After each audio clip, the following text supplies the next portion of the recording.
आज सियासत ने देश की आधी आबादी को हरा दिया। संसद में जिस अधिकार का इंतजार नारी शक्ति लंबे समय से कर रही थी, उस अधिकार का बिल यानी महिला आरक्षण बिल उसी संसद में आज गिर गया। मित्रों, डॉक्टर बी.आर. आंबेडकर ने कहा है कि मैं किसी समाज की प्रगति को इस बात से मापता हूं कि वहां की महिलाओं ने कितनी प्रगति की है। आज का दिन भारतीय लोकतंत्र में प्रगति के नए मानदंड के तौर पर दर्ज हो सकता था, लेकिन ऐसा हुआ नहीं। इसलिए नहीं हुआ क्योंकि संसद में आधी आबादी को उनका वाजिब अधिकार नहीं मिला। बाबा साहेब के कथन को अगर हम मानदंड बनाएं तो आज हम आर्थिक तरक्की के बाद भी समाज के तौर पर बहुत पिछड़े हुए साबित हुए। ऐसा इसलिए क्योंकि महिलाओं को चुनावी राजनीति में मजबूत बनाने वाला महिला आरक्षण बिल संसद में पास नहीं हो पाया। मित्रों, आज आत्ममंथन और आत्मचिंतन का दिन है।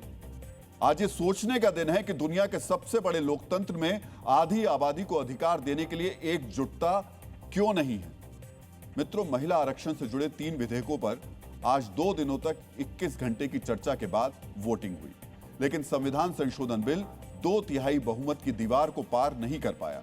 लोकसभा में हुई वोटिंग में इसके पक्ष में 298 वोट पड़े, जबकि विपक्ष में 230।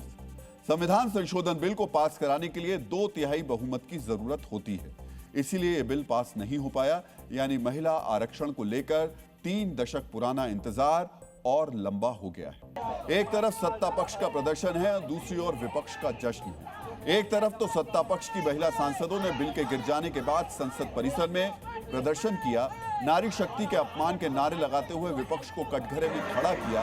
वहीं विपक्षी महिला सांसद महिला आरक्षण से जुड़े संविधान संशोधन बिल गिरने के बाद जश्न मनाती हुई नजर आई। महिलाओं को संसद में 1/3 आरक्षण देने वाला बिल गिर जाने के बाद विपक्षी महिला सांसद खुशी से क्या कह रही थी, आपको पहले ये सुनना चाहिए।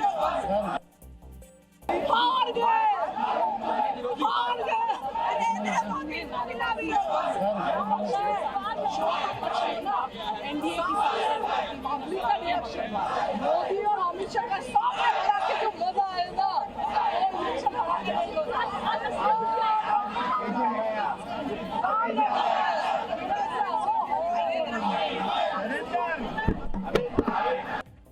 सुना आपने, ये महिलाएं और महिलाओं के आरक्षण से जुड़े बिल को गिराने के बाद कितनी खुश दिखाई दे रही हैं। इन्हें खुशी है कि इन्होंने सत्ता पक्ष को मात दे दी, मोदी और अमित शाह को सामने से हरा दिया।